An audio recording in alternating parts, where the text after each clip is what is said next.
Now, one of the reasons that we would use JavaScript on a web page is to change the HTML on that page or change the page content. We can change the style of the page.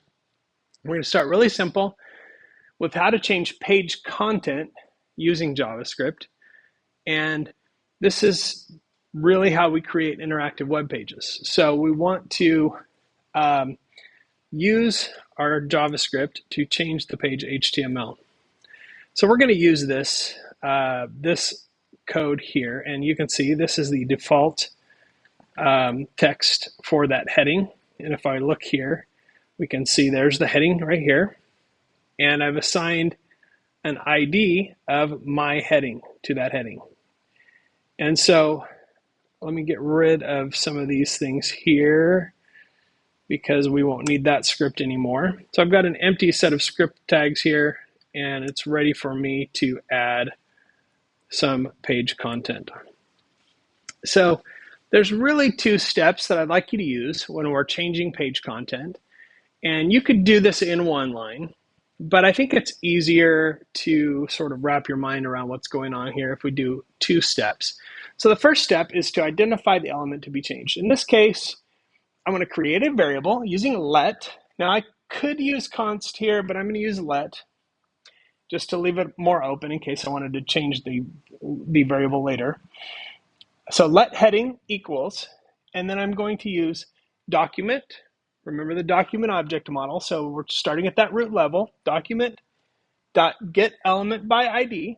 So that says I'm going to use the ID of the element I want to refer to select that and then assign that to this variable. So that heading is document.getElementById, my heading, and that allows me to select that heading. So let's say let heading equal document getElementById, and then if I start typing here, PHP Storm does some little work for me to help, and it brings it up. And if I put a semicolon at the end of the line, that line works just fine. Now it doesn't really do anything yet because all I've done is I've taken that heading, right, my heading, and I've said, let's put this element and let's refer to it by the variable heading. So now in my JavaScript, I can do things to that element by simply using the variable heading. So in step 2, that's what I'm doing here. I'm saying heading.textContent, and that refers to the text that's in between those two tags. So heading.textContent equals my new heading. So I'm going to add that line just right below it. So heading, if I spell it right, that helps. There we go. Heading.textContent equals my new heading.